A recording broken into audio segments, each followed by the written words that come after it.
Hey everybody, I'm Benjamin, aka the Terrible Australian at Supermarcy.com, and welcome to my video review of Adam McKay's Oscar-nominated film, The Big Short. So let's get right into it. Now, for all those out there who don't know who Adam McKay is, you may not, for some of you out there, the name may not sound familiar, but you'll definitely know him by the films he's directed, particularly Anchorman 1 and 2, Talladega Nights, Step Brothers, The Other Guys. He's the director behind all those films, and they're sort of very sort of really funny, really enjoyable, broad, mainstream comedies. So he's been, basically that's been his bread and butter over the past 10 years. So the fact that he's now got a brand new film out now, The Big Short, which is a complete 180 of what we have seen him done before, because this one, while it is a comedy, it's definitely more of a comedy drama, and it's a film that has a very serious subject matter to it, and also for the fact it's actually also based on the true story. So in that regard, when I found out that Adam McKay was actually involved with a film like this, that made me really intrigued. Since I was only just, even though I'm a big fan of his work as a comedy director, I thought, how is he going to tackle sort of taking on a much more sort of serious kind of film? So, and that was one of the main reasons why I was looking forward to this. And having seen the film, I think it's a really solid film. It does have its flaws, but I'll get to those in a second. But what I really liked about this film, at least compared to his other work, like I said, it is still a comedy. There are some pretty funny moments in it, but it's a film that actually has a very sort of has some dramatic elements to it, and which is no surprise. Like I said before, this film is based on a true story about sort of the lead up to the financial crisis back in 2007, 2008, and so that's a very serious subject matter to have for a film, and the way Adam McKay approaches that is really interesting because it does have a mixture of both comedy and drama, and it also is a really insightful look in the lead up to that event, especially when we kind of see this film from the eyes of those who saw this coming, but instead of sort of trying to warn people about this, they figured, why not profit from this? So once the crash happens, we'll make a lot of money out of this.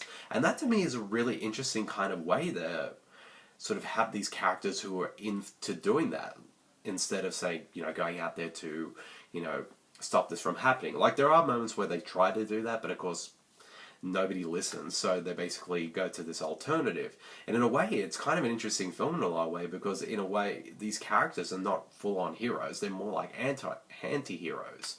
And which makes it a very interesting experience to watch as a viewer, because you should be rooting for these guys, but you kind of do anyway, and you kind of know that what they're doing is wrong, but you still find them really engaging nonetheless. And that to me is the sign of a great film, where you have these characters that are theoretically unlikable, but once the film digs into them and shows sort of the many layers of each character, it just makes it a much more interesting experience as a viewer. And to me, that's what Adam McKay did really well with both directing and screenwriting wise. He co-wrote the script with Charles Randolph, and they do a really good job at sort of showing us sort of the inside, and giving us an inside look to how all this stuff happened. And I will admit though, and to me this is kind of one of the big criticisms, it's not really a criticism per se, it's more to do with me when it comes to a film like this. When it comes to films that sort of deal with finance, stock markets, and stuff like that, I'm not really all that familiar with it, and to be honest, a lot of that stuff just goes over my head, and for most part, I honestly have no idea what the characters are even talking about half the time, so it just becomes very confusing. And this is not the first time this has happened. Even back with the classic 80s film Wall Street, even though I really enjoyed that film, one of the things, I was still confused by that film as well, like how sort of characters talking sort of Wall Street jargon about this and that, and all sort of the complicated stuff when it deals with banks, finances, and all stock trading and stuff like that. It just goes over my head. I honestly have no idea what half of the stuff they're saying they're even talking about half the time. So for me, that it's not, again, it's not saying that's a bad thing for a film. I think that it's important that this film tackles that. But for somebody like me who's not really all that familiar with it, it just, like I said, it just didn't really get to me as much as it could have. And but even though that's, I think Adam McKay kind of knew that as well, because there are moments in the film which I thought were quite clever, where he actually sort of stops the film at one point and and this is deliberate, mind you, a gratuitous celebrity cameo of a famous person coming in and actually explaining to us, the audience, what the characters are even talking about, and which I thought was rather clever, and had some really funny things to do,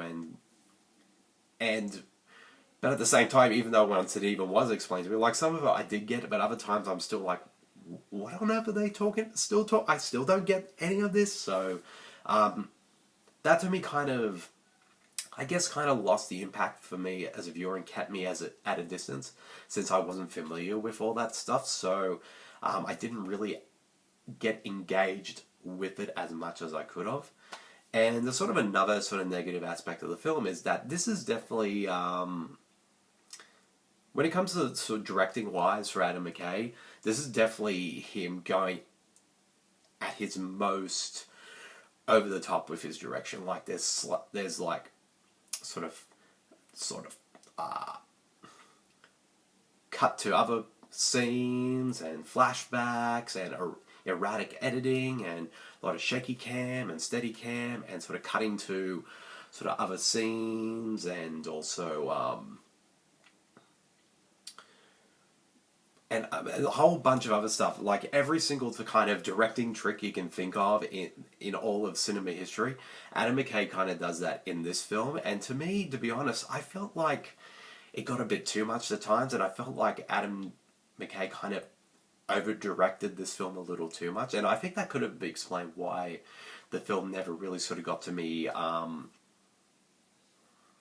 an emotional level, because the way he sort of tackled this film from a filmmaking standpoint kind of just kept me at a distance as well, and that with the whole sort of finance jargon kind of kept this film a little too distant from me. It's not to say that it's a bad film, it's still a decent film, and I do admire the passion that Adam McKay went with this film, because you know that this is something that he's been wanting to make for a while, and that passion, you can sense that sort of anger and frustration that he had about all this stuff that happened a couple years ago. You can feel that in this film, and you know that he's has a lot of passion to that film.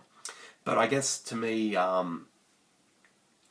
since I'm, like I said before many times in this review, since there's a lot of stuff about the finance markets and that I'm unfamiliar with, it just didn't really get to me. And maybe he could have did it more in layman's terms for those who aren't familiar with it, even though he does a lot of times during the course of the film try to sort of take a moment to stop and sort of explain to us, the audience who aren't familiar with it, what's going on. I felt like even then it still was confusing. So, but it's still a well-written film. Like it's still a very smart film, maybe a little too smart for its own good. And also the cast all do a really good job. Everyone does a really solid work with their performances. Although I will admit, Christian Bale's performance, I will admit, it did take me a while to kind of get into his performance, because from the very beginning his character is such an interesting but bizarre character that he kind of feels like out of a completely different movie. But as the sort of film goes on, I got more into his performance, and I thought he did a pretty solid job. Do I think he deserved a Best Supporting Actor nod for his work here? I'm not sure, but I still thought he was solid. But everyone in the film gave solid work nonetheless. So overall, if I had to give The Big Short a rating, I would probably give it 3 stars. And like I said, if I was familiar with a lot of the stuff that the film was sort of tackling and sort of explored, it probably would have been much higher. But for me personally, it's a 3. But this is a film I definitely would check out again at some point, just to see how I feel about it on a second watch. So yep, that's it. That's the end of my video review of The Big Short. I hope you guys all enjoyed it, and I'll see you all later. See you everyone. Bye.